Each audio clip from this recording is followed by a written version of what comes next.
وہاں پر چلتے پھرتے ہوئے سرکار کی بارگاہ میں درودوں کے گجرے سلاموں کی ڈالیاں پیش کر رہے تھے. بس میں نے پھر ان کا ہاتھ پکڑ لیا. ایک طرف میرے ایک اور ہاتھ ساتھی تھا اور یہ بھی.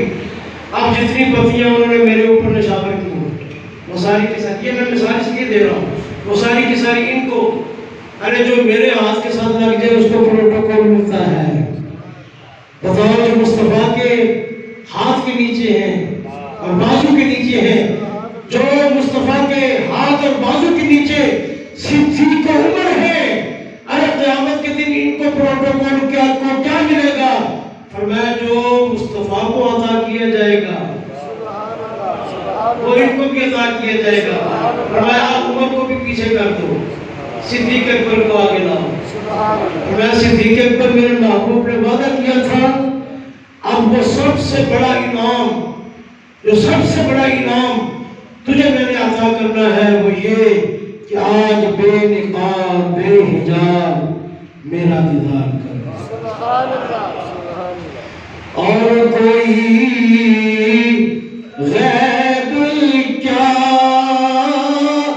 تم سے نہاں ہو بھلا، اور کوئی غیب کیا تم سے نہاں ہو بھلا، جب نہ خدا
صدیق اکبر رضی اللہ تعالیٰ عنہ.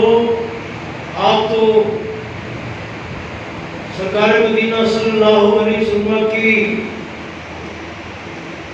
بارگاہ کے اتنے قریب ہیں، کبھی ہاتھوں کو چوم رہے ہیں، کبھی سینے کو چوم رہے ہیں، کبھی پاؤں چوم رہے ہیں. اور ہاں دیکھنے کا معاملہ تو یہ ہے کہ سرکار نے مانگ کر عطا کیا ہے.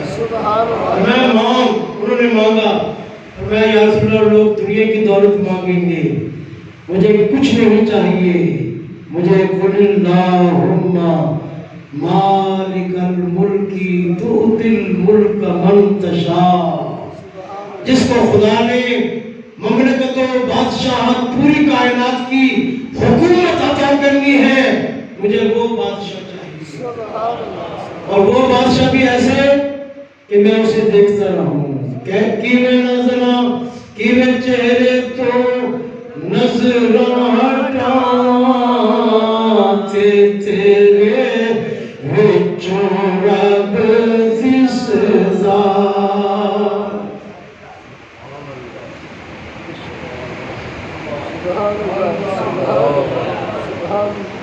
کیویں چہرے تو تکے مال پاک نکالتے میں نے نکالے. خدا کی قسم کھا کے کہتا ہوں کوئی بھی مصطفیٰ کی چوکھٹ کو چھوڑنے کے لیے تیار نہیں ہے.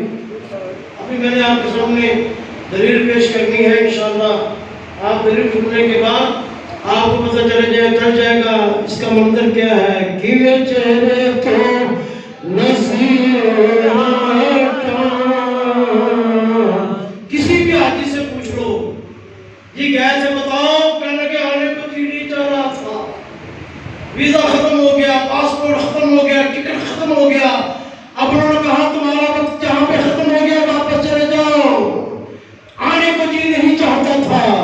کیویں چہرے تو نظراں ہٹانا تیرے وچوں رب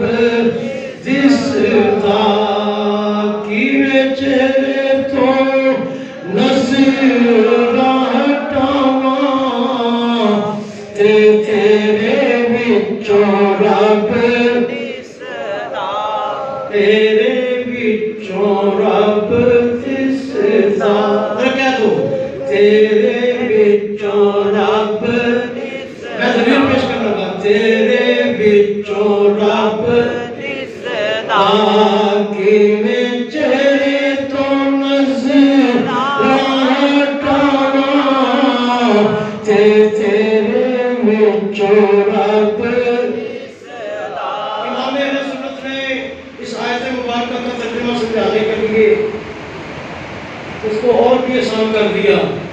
آپ فرماتے ہیں کہ کسی کو یقین نہ آتا ہو تو وہاں پر لوگ قسم اٹھاتے ہیں مجھے خدا کی قسم. آپ فرماتے ہیں لوگوں سنو حلفن ایمانن قرآنن واللہ باللہ اللہ خدا کی قسم جو میں بات کرنے لگا ہوں بات یہی ہے حضور بات کرو. کیا بات اپنی طرف سے فرمایا؟ میں نے کبھی اپنی طرف سے بات نہیں کی. اگر تم کسی کے سامنے بات کرو تو مجھے شرمندگی نہ ہو اور تمہیں بھی شرمندگی نہ ہو. میں جب بھی بات کرتا ہوں یا قرآن کی بات کرتا ہوں یا مصطفیٰ کے فرمان کی بات کرتا ہوں. امام اہل سنت مجدد دین و ملت آپ فرماتے ہیں خدا کا یہی ہے دھکے کھا کے دنیا سے تسی جس مقام سے آ گئے ہو میں خدا کی قسم کھا کے کہنا جتنے آ گئے ہو اتنے خدا بھی مل جاتا ہے مصطفیٰ بھی مل جاتا ہے. خدا کا یہی وقت نہیں ہے. میں اپنے وقت کے اندر یہ بات کو مکمل کرنا چاہتا ہوں تو جلدی کیجئے. ہم اس بات کو سمیٹنا چاہتے ہیں خدا کا یہی ہے. جہاں پہ کھڑے ہو کر نہیں عالم تصور میں آپ یوں سمجھیں ہم کھڑے ہوئے ہیں مواجہ شریف سامنے ہے حضور کا دریا میری نگاہوں کے سامنے ہے. میں وہاں کھڑا ہو کر یہ عرض کر رہا ہوں خدا کا یہی ہے خدا کا یہی ہے نہیں اور کوئی مفر مکر جو وہاں سے ہو یہی آ کے ہو جو وہاں سے ہو یہی آ کے ہو جو یہاں نہیں تو وہاں نہیں. کعبہ کرنے والوں تمہیں معلوم نہیں عثمان غنی کو سفیر بنا کر مکہ المکرمہ میں بھیجا. تم علاقے کے سیٹ بھی ہو غنی بھی ہو امیر بھی ہو سردار بھی ہو جاؤ قریش مکہ کے ساتھ جا کر بات کرو. ہم جنگ کے لیے نہیں آ رہے ہم عمرے کے لیے آ رہے ہیں طواف کعبہ کرنے کے لیے آ رہے ہیں. چند قریبی دوستوں نے حضرت عثمان غنی کو اپنے کلامے کے لیے دو چلی پیچھے کلامے کے لیے بڑے ادب سے اور بڑے احترام سے بات کرتے ہیں. عثمان غنی تم حسن اتفاق سے آ گئے ہو ہم تمہیں اجازت دیتے ہیں کہ تم عمرہ کر لو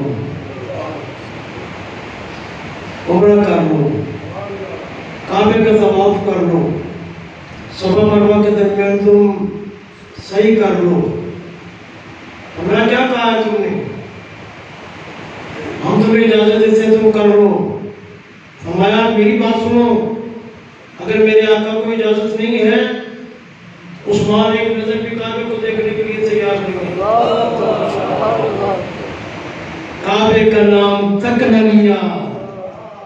لوگ پوچھتے ہیں امام اہل سنت نے کیوں لکھا؟ بہت بڑے خلیفہ کی بات کر رہے ہیں. خلیفہ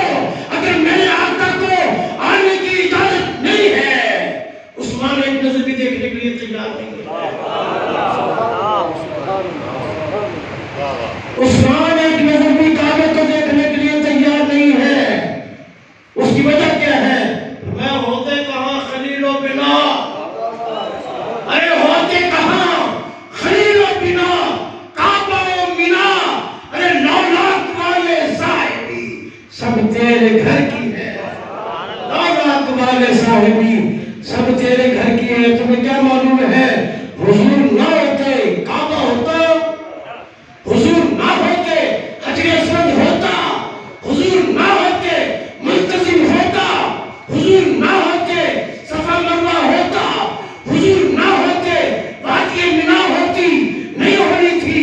میں محبوب بات ختم کرو, لا اقسم بہذا البلد, تم قدم رکھو, ہم اعلان کرتے ہیں ہمارے محبوب ہمیں شہر مکہ کی قسم, اس لیے کہ مکہ نے تیرے قدم چھوڑ لیے, اس لیے مکہ کی شہر کی ہمیں قسم.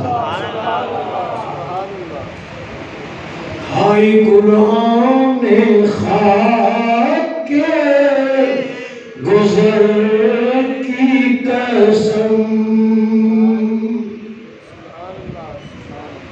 اب چونکہ وقت نہیں ہے کہ میں آگے چل سکوں,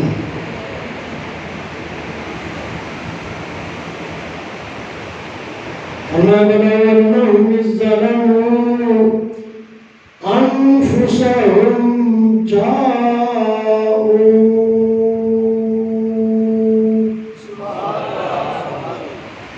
اس مقام پہ میں بہت بڑی بات آپ حضرات کی خدمت میں پیش کرنے لگا ہوں. وہ یہ اللہ تعالیٰ نے اپنے محبوب کی بارگاہ میں جانے کا حکم دیا ہے, وہاں سے واپس آنے کا حکم نہیں دیا. جانے کا حکم دیا ہے, واپس آنے کا حکم نہیں.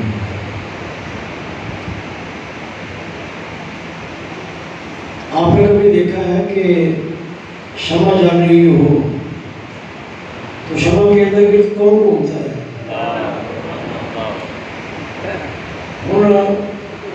وہ بارے جس کو دسیا جی جنہوں سے بھوڑ کہنا ہے, بھوڑ کبھی دیکھا جس بھوڑ بھی گھومتے ہیں.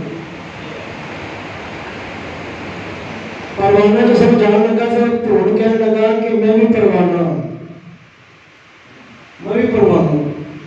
انہیں کیا آپ چلنے کو پتہ لگے سمے میں کب چل رہے ہیں جا کے پتہ لگ جاتا ہے. انہیں جس نے 2 چکر لگائے نا, انہیں سیک نہ گیا, وہ پیچھے واپس مڑ گیا. فرمایا تو پروانہ نہیں, فرمایا پھر تو, میں کہ میں پروانہ. انہیں چکر لائے, چکر لاندہ لاندہ لاندہ لاندہ وہ تو چلا گئے کوئی نہیں. انہیں کہ پروانہ وہ ہوتا ہے جو واپس نہ آئے.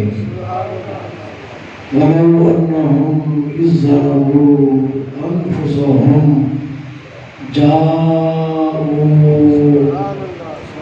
صدیق اکبر نے کہا کہ میں مر جاؤں, میرے جنازے کو اٹھا کر مصطفیٰ کی چوکھٹ پہ لے جانا اور جا کر عرض کرنا, یا رسول اللہ وہ جو یار غار, وہ یار مزار بننا چاہتا ہے, اجازت مل جائے تو مجھے اندر دفن کر دینا, اور اگر اجازت نہ ملے تو پھر مجھے جنت البقیع میں پہنچا دینا. علامہ اقبال اس مقام پہ پہنچے, کبھی فرمایا تم نے کبھی میرے شعر پر غور کیا ہے حضور کیا آپ فرماتے ہیں پروانے کو چلاؤ, نہیں سمجھے. اور ابھی شاید ابھی اس مقام پہ نہیں پہنچے. آپ نے فرمایا پروانے کو چلاؤ تو بلبل کو پھول بس صدیق کے لیے ہے خدا کا رسول بس. پروانے کسی کو سمجھ نہیں آئی تو دیکھو, ارے پروانے جانے کے بعد واپس نہیں آتا. صدیق پر کہنے میں جا رہا ہوں, میں جا رہا ہوں, میرے جانے کا تمہیں علم ہوگا, لیکن قیامت تک صدیق پر کے واپس آنے کی اطلاع نہیں ملے گی. ارے یہ رہے گا تو مصطفیٰ کی چوکھٹ پہ رہے گا, یہ مصطفیٰ کی چوکھٹ پہ رہے گا. میں نے ایک مرتبہ آپ کو میں نے سوال کیا تھا, اور سوال کے ساتھ میں نے انعام کا بھی اعلان کیا تھا. اور میں آج انعام کی بات نہیں کرتا, میں اگر کروڑ کا بھی اعلان کر دوں, 10 کروڑ کا بھی کر دوں, جواب ہے ہی کوئی نہیں. میں نے سوال یہ کیا تھا کہ کوئی آدمی یہ بتائے ابو بکر صدیق کا دربار کہاں ہے؟ فنا اتنا میں ہو جاؤ تمہاری ذات عالی میں، فنا اتنا میں ہو جاؤ تمہاری ذات عالی میں، جو مجھ کو دیکھ لے اس کو تیرا دیدار ہو جائے۔ تو میں 3 دن دیکھنے کے بعد جب میں باہر نکلا مدینہ طیبہ کو پہچان کرنی مشکل ہو گئی، مدینہ طیبہ کے لوگوں کو پہچان کرنی مشکل ہو گئی۔ فرمایا قیامت کے میدان کو بھی میں نے آنا ہے، قیامت کے میدان کو بھی میں نے مصطفیٰ کے ساتھ آنا ہے۔ مدینہ طیبہ میں بھی میں مصطفیٰ کے ساتھ آیا تھا، قیامت کے میدان میں بھی میں نے آنا ہے۔ فلا اتنا میں ہو جاؤں تمہاری ذات عالی میں، جو مجھ کو دیکھ لے اس کو تیرا دیدار ہو جائے۔ سامعین محترم، ہم چونکہ گفتگو کا سلسلہ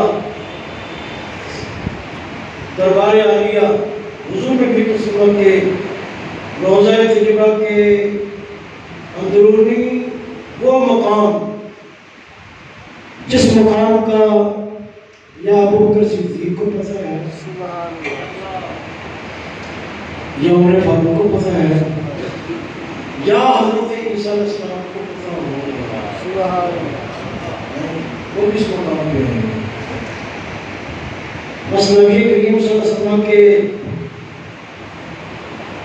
جسم پاک کو خوش نصیب مٹی میرے آقا کے جسم کے ساتھ لگی ہوئی ہے۔ اللہ،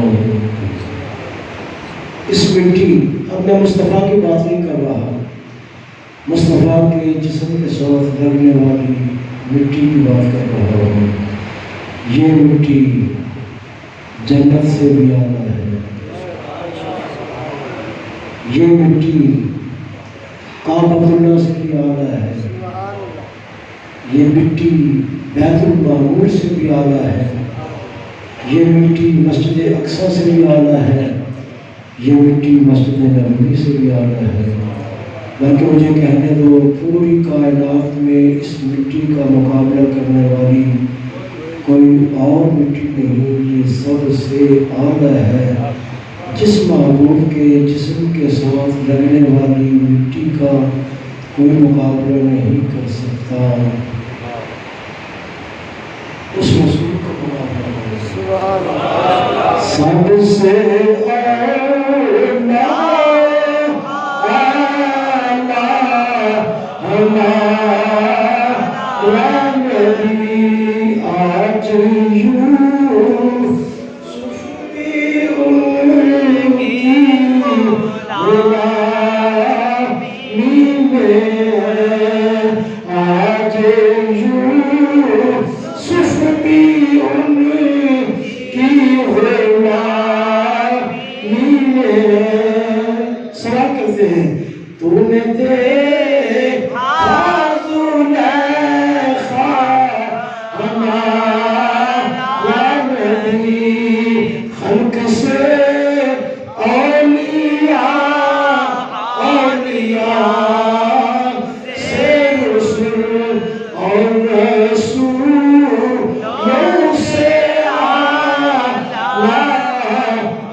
میری گفتگو اس جملے پر مکمل کہ سرکار کے جسم پاک سے لگنے والی مٹی کا کوئی بھی مٹی مقابلہ نہیں کر سکتی اور کوئی بھی چیز مقابلہ نہیں کر سکتی۔ اب اس کے ساتھ والی مٹی ابو بکر صدیق کی مٹی ہے۔ ہم پتہ چلا کہ ان کے بعد اگر نمبر آ سکتا ہے تو پھر ابو بکر صدیق کا ہی آ سکتا ہے۔ ان کے بعد کسی اور کو یہ مٹی لگے تو پھر کسی اور کا نمبر ہوگا، لیکن یہ مٹی ابو بکر صدیق کے جسم اطہر کو لگی اور لگنے کے بعد بس ہم آسان لفظوں میں اپنے دل کو دلاسا اور سہارا دینے کے لیے کہہ سکتے ہیں کہ پہنچی وہاں پہ خاک جہاں کا خمیر تھا، پہنچی وہاں پہ خاک جہاں کا خمیر تھا۔ اللہ تعالیٰ کی بارگاہ میں دعا ہے، اور وہاں جا کر بھی یہ دعا کر کے آئے، یا اللہ سینے میں دھڑکنے والے دل جو مصطفیٰ کے روضہ طیبہ کی حاضری اور زیارت کے لیے تڑپ رہے ہیں، یا اللہ تیرے خزانے میں کوئی کمی نہیں، ان سب کو اپنے پیارے محبوب کے دیار پاک اور مقدس میں حاضری کا موقع نصیب فرما۔ آمین ثم آمین۔ خدا بندہ دکھا دے تو مدینہ کیسی بستی ہے جہاں پر رات دن مولا تیری رحمت برستی ہے۔ اللہم ارزقنا زیارت مکہ المکرمہ، اللہم ارزقنا زیارت مدینہ المنورہ، اللہم ارزقنا زیارت رسول اللہ، اللہم ارزقنا زیارت رسول اللہ، اللہم ارزقنا زیارت رسول اللہ۔